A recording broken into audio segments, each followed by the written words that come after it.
और उससे पहले 2 दिन पहले ये भाषण आया, ये भाषण मस्जिद को तोड़ने की। तो इसलिए हमने याद दिलाया, मेरी तकरीर रिकॉर्ड हो रही इन कैमरे के अंदर, मेरी तकरीर रिकॉर्ड होगी और इन तकरीर को अल्लाह तबारक व तआला पहुंचाए उन तक, और अल्लाह उनको हिदायत की तौफीक दे कि वो किसी मस्जिद या किसी मंदिर या किसी चर्च या किसी गुरुद्वारे की तरफ अपना नापाक हाथ बढ़ाने से पहले कम से कम सोचे, कई बार सोचे कि हम गलत कर रहे हैं, हमारे लिए सही नहीं है। इस पे लोग इबादत करते हैं, अरे आप सही होंगे तो आप चले जाना, कहां स्वर्ग, हम सही होंगे तो हम चले जाएंगे जन्नत। और हमें यकीन है कि वी आर ऑन राइट, अल्हम्दुलिल्लाह हम सही हैं। क्यों? क्योंकि हमारा बहुत सारा क्या ऑथेंटिक सिर्फ मुकाबला कर ले दुनिया की कोई शरीयत कि कुरान के एक जबर के मानिंद नहीं है, क्योंकि कुरान का एक जबर आज तक बदला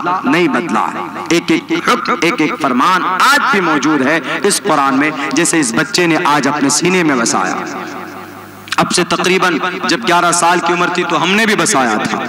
अब अल्हम्दुलिल्लाह अब रमजान आने वाला, रमजान में पहली तरावी हमारी महाराष्ट्र के अंदर, अभी आज कल ही फोन आया कि मौलाना तरावी पढ़ाना 20 दिन में हम खत्म करते हैं जी। जब बचपन शुरुआत थी 12-13 साल की तो 3 दिन 3 रात में पूरा कुरान पढ़ते थे बड़ी तेजी के साथ। उस वक्त थी, उस वक्त याददाश्त में काफी वो, लेकिन थोड़ा चूंकि मशगूलियत की वजह से नहीं पढ़ पाते हैं। तो अल्लाह तबारक व तआला ने इस कुरान को हम हुफ्फाज के जरिए से इसकी हिफाजत कर रहा है। ये हमारे लिए, आपके बच्चों के लिए, हुफ्फाज के लिए, और आप सब पढ़ने वाले जो बच्चे हैं या समाज में हमारी माएँ बहनें जो कुरान करीम की तिलावत करती हैं, वो भी कुरान करीम की हिफाजत का अल्लाह ने जिम्मेदारी उनसे ले ली। अल्लाह चाहे तो कुरान की हिफाजत कर सकता है इन पेड़ों के जरिए से, इन लोहों के जरिए से, शामियाने के कपड़ों से भी कर सकता, लेकिन अल्लाह के नेचर के खिलाफ अल्लाह ने इंसान के दिल को चुना कुरान की हिफाजत के लिए। पहाड़ को कहा नहीं, we are not able to bear the weight of the Quran, हम कुरान की बोझ को बर्दाश्त नहीं कर सकते। लो अंज़लना हाज़ल कुरान अला जबलिन लरअयता खाशिअम मुतसद्दिअम मिन खश्यतिल्लाह, जमीन पर, आसमान पर, पत्थर पर, पहाड़ों पर, सब के सब नहीं बर्दाश्त कर सकते। कहां कुरान नाजिल किया? कुरान को बर्दाश्त करने की, उसकी बोझ को बर्दाश्त करने की ताकत अगर किसी ने, अगर कहीं पर है तो अल्लाह ने इंसान के दिल में रखा। बड़ी आसानी से 30 पारे याद कर लेते हमारे बच्चे अल्हम्दुलिल्लाह, जैसा कि आपके इस जलसे के अंदर में हुआ। मेरे भाइयों, और भी हैं बहुत मुस्तनद उलमाए किराम आपके यहाँ। मैं तो एक तालिब इल्म की हैसियत से हूँ, यही 2 बात जो सामने रिसेंटली सामने आई थी मैंने वो रखी, और ये जरूरी भी, रखनी भी चाहिए, होनी भी चाहिए।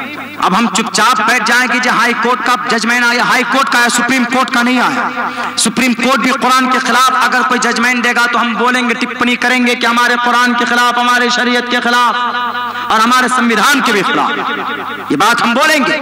नहीं बोलेंगे तो फिर वही होगा। कुछ ही बच्चियां हैं, सिर्फ 1% बच्चियां हैं जो हिजाब के खिलाफ लड़ रही है। हम लोग खामोश हाथ पे हाथ धर के बैठ जाते।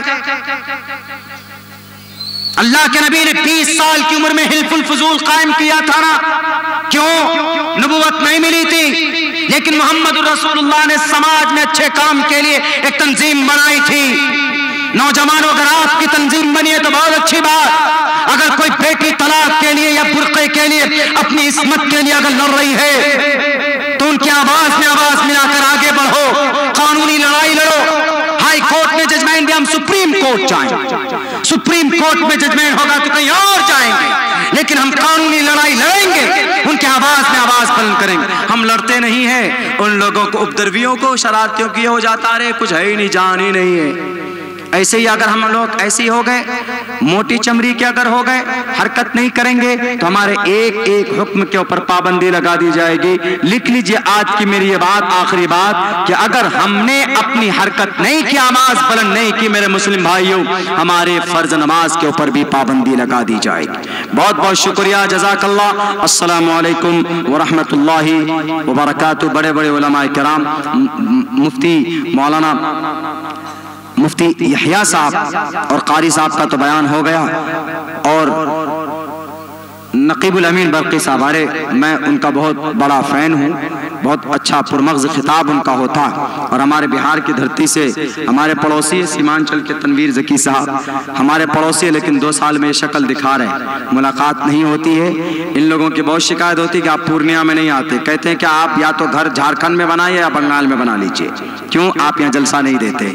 वहाँ के लोग बहुत नाराज़ हो जाते हैं, लेकिन आप लोगों के बीच आते हैं चूँकि आप लोग बहुत मोहब्बत करते हैं। अभी बहुत सारे उलमाए किराम का खिताब सुनना है और सुन कर के जाइए। कल ये उलमा ढूंढेंगे तो नहीं मिलेंगे, कोई भी नहीं नजर आएगा यहाँ पे। इसलिए इनकी नूरानी बयान को सुनकर जाने की कोशिश कीजिए और जिन बातों पर अमल हो सके, मुमकिन हो, उन पर अमल करने की कोशिश कीजिए। बहुत बहुत शुक्रिया अराकीनी जलसा का, आप तमाम हजरात का। अल्लाह कहने सुनने से ज्यादा अमल की तौफीक अता फरमाए। बहुत बहुत शुक्रिया। अस्सलाम वालेकुम।